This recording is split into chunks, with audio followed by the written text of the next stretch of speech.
that there are 1,700,000 different kinds of living things, and 1,200,000 of them are animals.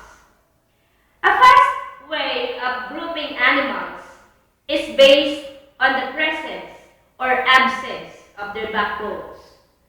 Those with backbones are called vertebrates, and those without backbones are called invertebrates. Today, we're going to focus on vertebrates. As what I've mentioned, vertebrates are animals with backbones. Actually, vertebrate animals can be grouped into 5 smaller groups. They can be fish, amphibians, reptiles, birds, and mammals. Let us have first the first small group of the vertebrates. Fish. Fishes are animals that absorb heat from outside or from the environment, or they can be called also as ectotherms. Fishes are also cold-blooded animals. Here are some examples. We have shark, mudfish, rayfish, and milkfish. So let us go on now into the second small group.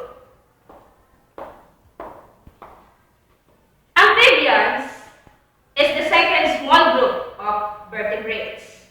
From the word itself, amphibians, amphi comes from the word or which means boat.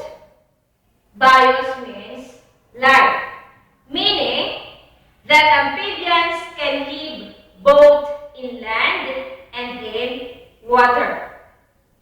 Amphibians are also ectotherm animals, or animals that absorb heat from their environment. Best example, we have frog and toad. Third small group of the vertebrates, the reptiles.